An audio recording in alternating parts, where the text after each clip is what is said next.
সৰ্থেবাৰী আৰক্ষীৰ বৃহৎ সফলতা।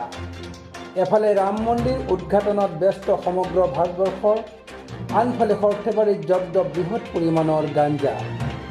সৰ্থেবাৰীৰ মাজমজিয়াত 7 কেজি গাঞ্জাসহ ইতিমধ্যে সৰ্থেবাৰী আৰক্ষীয়ে আটক কৰে এজনক। জানিব পৰা মতে গুৱাহাটীৰ জালুকবাৰীৰ পৰা সৰ্থেবাৰী থানাৰ অন্তৰ্গত বৰকাপলা গাঁৱলৈ আনিছিল গাঞ্জাখিনি। বাঘমাৰা গাঁৱৰ যুৱক ধৃত বিবেক নাথ।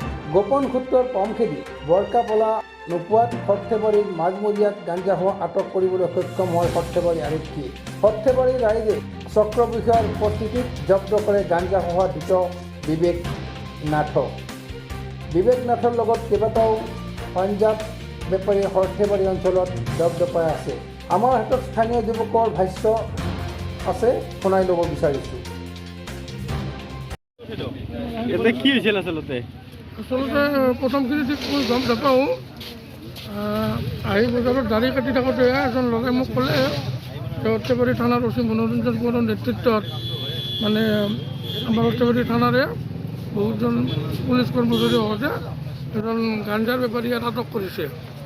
আৰু সেইবাবে আমি লৰালৰিকৈ আহোঁ, আহি দেখা পাওঁ সৰ্থেবাৰী থানাৰ মনোৰঞ্জন কোঁৱৰৰ নেতৃত্বত আমাৰ অচি ছাৰ, শৰ্মা ছাৰ, আমাৰ বৰ্মন ছাৰ, গোটেই থানাৰ বিষয়ববীয়া সকলোতে আমি দেখা পাওঁ এজন গাজাৰ বেপাৰী বিবেক নাথ বৰকাপলাৰ প্ৰায় 7 কেজিৰ অলপ কম হ'ব, 6 কেজি 900 গ্ৰাম গাজা জব্দ কৰিছে সৰ্থেবাৰীৰ। আৰু এইটো এটা আমাৰ এই অঞ্চলৰ কাৰণে আজি মানে আমাৰ পুলিচ বিষয়াসকলক আমি ধন্যবাদ দিছোঁ, কাৰণ এই সৰ্থেবাৰীত এই গাজা আৰু আপোনাৰ এই বিভিন্ন মাদক দ্ৰব্য সৰ্থেবাৰীখন গ্ৰাস কৰি আজি কেইদিনমানৰ পৰা বেয়াকৈ কৰি আছে।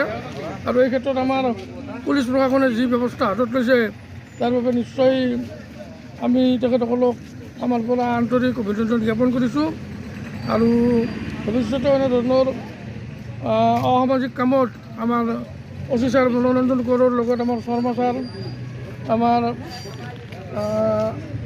বৰ্মন ছাৰ, প্ৰত্যেকজন পুলিচ কৰ্মচাৰীয়ে আমাৰ ৰাইজৰ লগত সহায় সহযোগিতা মানে কৰি বিভিন্ন সামাজিক কামত মানে সমাজখন যাতে আমাৰ মানে বেলেগ চাইডে নাযায় তাৰ প্ৰতি লক্ষ্য ৰাখি তেখেতসকলৰ যি পজিটিভ মানে চিন্তাধাৰা, আমি তেখেতসকলক মানে ধন্যবাদ জ্ঞাপন কৰিছোঁ।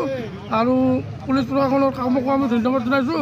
লগতে সৰ্থেবাৰী ৰাইজে ইয়াত যি আজি সহায় সহযোগ কৰিলে এইখিনি কৰ্মত, এই ৰাইজকো আমি ইয়াত মানে ধন্যবাদেৰে মানে ধন্যবাদ দিছোঁ। আৰু সৰ্থেবাৰীৰ পৰা নৱদীপ নাথৰ ৰিপৰ্ট, অমৃত নিউজ।